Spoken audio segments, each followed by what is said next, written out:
Halo, Assalamualaikum warahmatullahi wabarakatuh. Pada video kali ini, saya Aditya Bagus Setiawan akan menjelaskan materi tentang manajemen stres. Video ini dibuat untuk pemenuhan ujian akhir semester mata kuliah perilaku organisasi.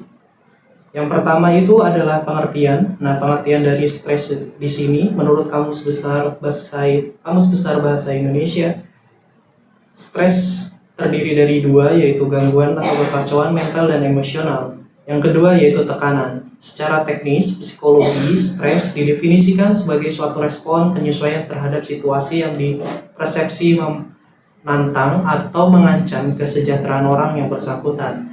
Stress is an adaptive response to a situation that is pervasive as challenging or threatening to person's well-being. Nah, indikasi gejala stres. Di sini ada gejala fisiologi.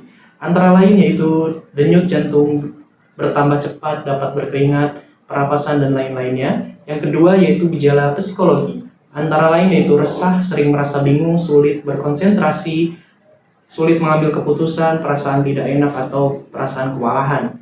Ketiga yaitu gejala perilaku. Antara lain berbicara cepat, menggigit kuku atau menggoyang-goyangkan kaki, gemetar, perubahan nafsu makan, dan lainnya. Selanjutnya yaitu ada penyebabnya, penyebab stres di sini. Yang pertama bisa terjadi karena akademik, ini merupakan stresor terbesar bagi mahasiswa, yaitu tekanan untuk tidak gagal.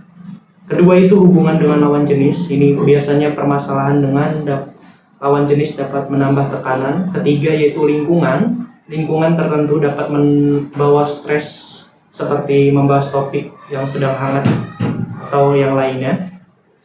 Selanjutnya ada ekstrakurikuler, yaitu beberapa mahasiswa merasa tertekan atau mengikuti kegiatan ekstrakurikuler. Yang selanjutnya yaitu peers, yaitu tekanan teman sebaya, merupakan pemicu utama stres.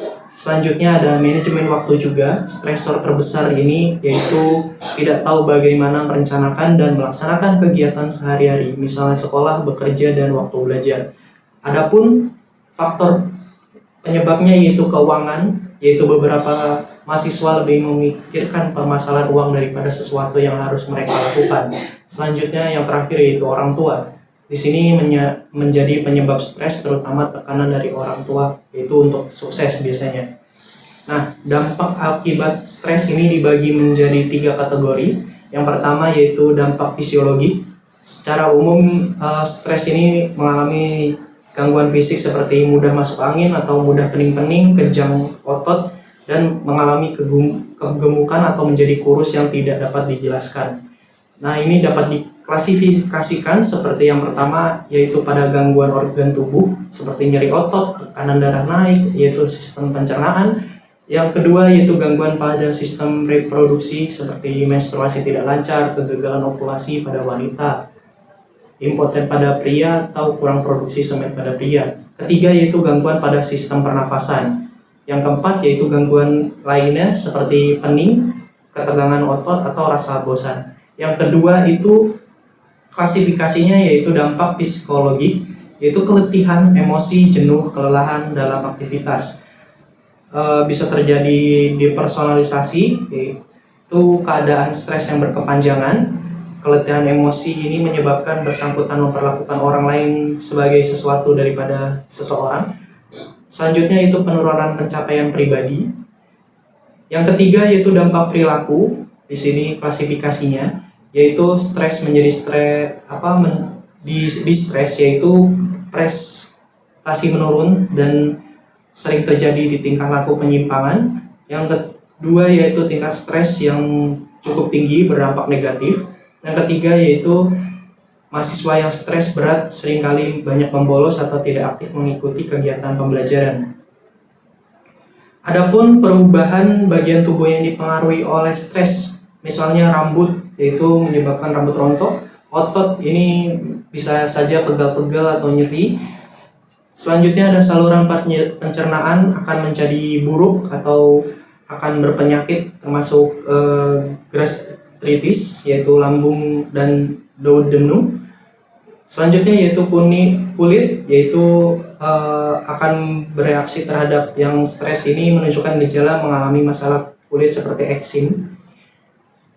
Selanjutnya ada organ reproduksi, ada paru-paru juga, yaitu kadar emosional yang negatif mempengaruhi kondisi individu yang ditunjukkan dengan penyakit asma. Selanjutnya ada jantung, ini hipertensi terkait dengan akumulasi stres juga. Adapun otak, ini memicu masalah mental dan emosional. Selanjutnya mulut seperti sariawan, bibir kering dan berlebihan. Nah, pencegahan stres ini yaitu yang pertama adalah belajar mengatakan tidak. Kita tahu batas kemampuan yang bisa kita lakukan, mengambil lebih dari yang bisa kita bukan pilihan yang baik. Tidak apa-apa jika tidak melakukan semua kegiatan pekerjaan atau pertemuan saat ini. Aturlah di lain waktu yang memungkinkan.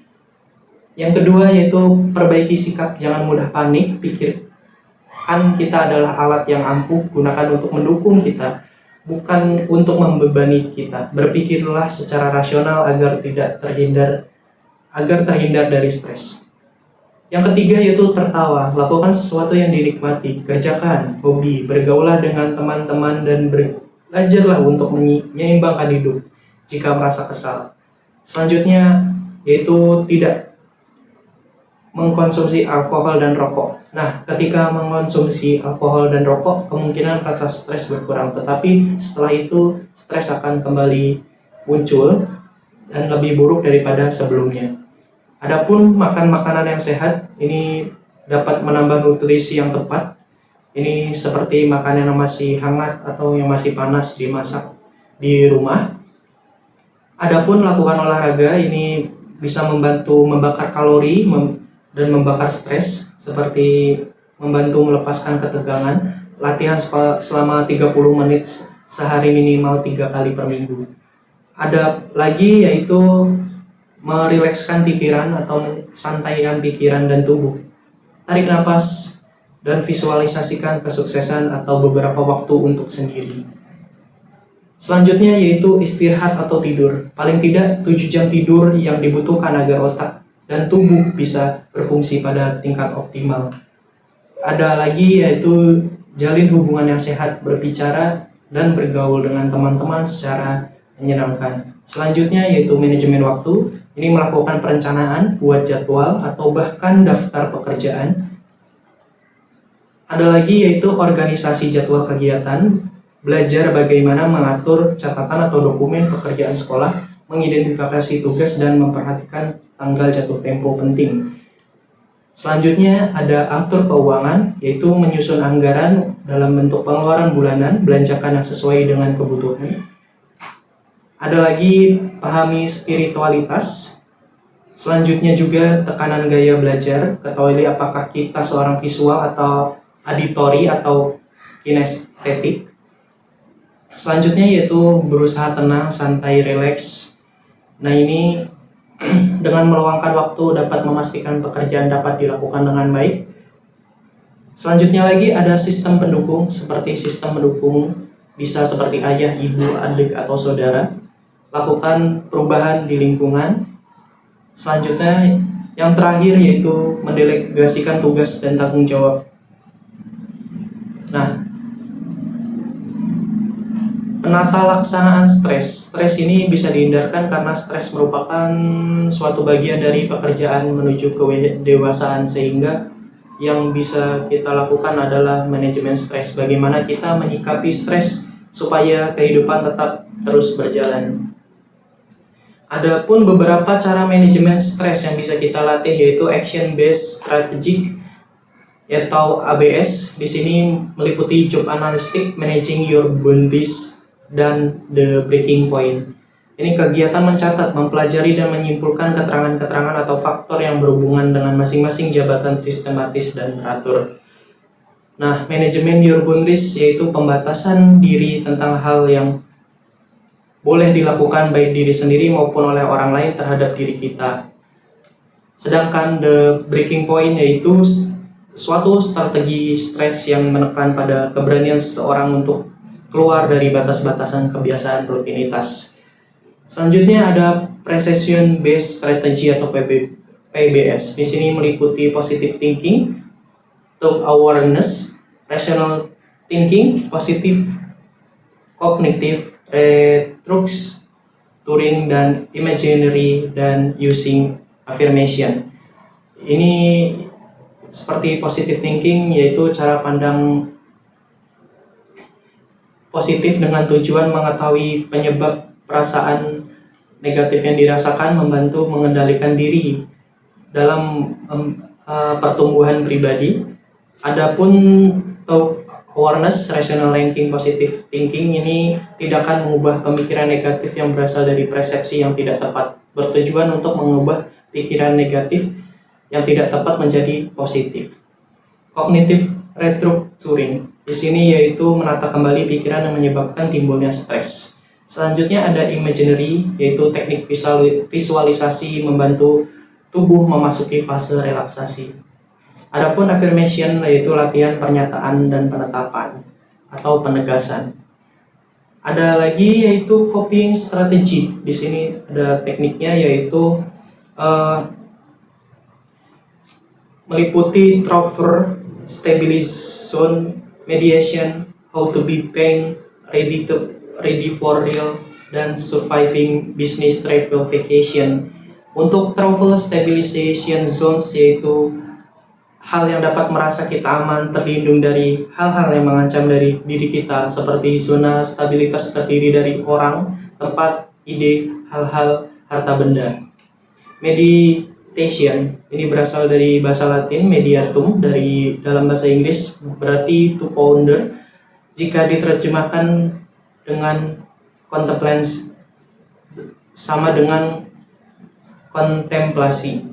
Meditasi dapat didefinisikan sebagai suatu aktivitas yang mengakibatkan hubungan erat dengan Tuhan.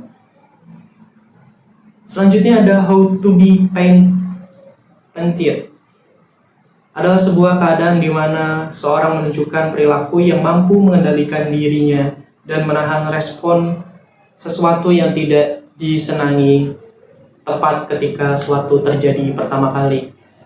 Ready for a real vacation. Ini yaitu perjalanan khusus untuk rekreasi dan wisata untuk bertujuan menurunkan stres. Ada surviving business travel, yaitu membuat suatu perjalanan bisnis menjadi menarik. Ada lagi yaitu managing performance. Di sini meliputi performance planning dan centering. Nah, untuk performance planning ini yaitu membuat daftar rencana kerja yang digunakan untuk mempersiapkan pekerjaan. Sedangkan untuk countering atau keputusan yaitu merupakan suatu teknik dengan cara yang dipergunakan untuk menyatukan dan mengelola seluruh energi yang dimiliki oleh individu dalam kehidupannya. Ada lagi relaxation and sleep. Ini meliputi physical relaxation technique, how to relax and hard day, rest, relaxation and sleep, getting a good night sleep. Nah, yang pertama itu ada physical relaxation technique, yaitu metode melakukan napas dalam napas lambat. Ini menghembuskan napas secara perlahan, bertujuan untuk merelaksasikan otot-otot wajah.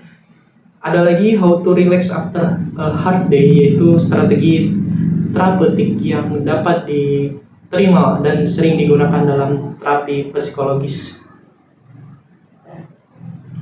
Biasanya digunakan dalam klien dengan kecemasan. Ini relaksasi ini mengalami hari yang berat dalam merilekskan tubuh dan ketegangan pekerjaan. Adapun rest, relaxation and sleep yaitu penata laksanaan stres dengan cara pemenuhan kebutuhan istirahat dan tidur, bertujuan untuk mengurangi ketegangan otot. Ada lagi yaitu getting and good night sleep, yaitu kondisi tidur malam yang sempurna, merupakan cara terbaik untuk mendapatkan kembali energi. Selanjutnya yaitu penata laksanaan self confidence and self esteem. Ini meliputi how to confidence are you, building self confidence, boosting yourself, dan beating self sabotage. Yang pertama yaitu how confident are you adalah sikap keyakinan atas kemampuan diri sehingga dalam tindakan-tindakannya tidak terlalu cemas, merasa bebas, dan melakukan hal yang sesuai dengan keinginan dan tanggung jawab. Selanjutnya yaitu ada building self confidence, yaitu membangun rasa percaya diri, bertujuan untuk meningkatkan pengetahuan tentang cara membangun kepercayaan diri. Yaitu selanjutnya ada boosting yourself, meningkatkan harga diri. Nah, di sini harga diri adalah penilaian individu terhadap hasil yang dicapai dengan menganalisa seberapa jauh perilaku memenuhi ideal dirinya sendiri. Ada lagi yaitu beating self sabotage. Di sini sabotase atau merusak, menggagalkan diri adalah semacam perilaku yang disadari atau tak disadari dan yang akan menggerogoti kesempatan untuk keberhasilan seseorang di dalam hidupnya. Ada lagi yaitu anger management. Ini meliputi how good is your anger management dan anger management. How good your anger management di sini yaitu marah dalam kondisi emosional yang bervariasi, mulai dari yang ringan sampai yang berat dan kasar. Respon ini diikuti dengan perubahan secara fisiologis dan biologis seperti peningkatan detak jantung, tekanan darah, dan level hormon. Selanjutnya ada anger management, adalah proses belajar di mana untuk tenang dan merendahkan emosi negatif dan kemarahan sebelum sampai ke tingkat yang lebih merusak. Yang terakhir di sini yaitu kesimpulan. Simpulan yang pertama, stres tidak perlu dihindarkan karena stres merupakan bagian dari proses pertumbuhan dan perkembangan. Kedua, yaitu dampak dari stres bisa terjadi pada 3 aspek, yaitu fisiologis, psikologis, dan perilaku. Yang ketiga, beberapa macam cara pencegah stres bisa dilakukan sesuai dengan kondisi individu dan kemampuan pencegahan. Yang keempat, penata laksanaan terhadap stres meliputi 7 mode, yaitu Action Based Strategies atau ABS tadi, Precision Based Strategy atau PBS, Coping Strategy atau CS, Managing Performance Stress atau MP, Relaxation and Sleep atau RS, dan Self Confidence and Self-Esteem atau SCSE, dan Anger Management. Mungkin itu saja video dari saya, kurang lebihnya mohon maaf. Wassalamualaikum warahmatullahi wabarakatuh.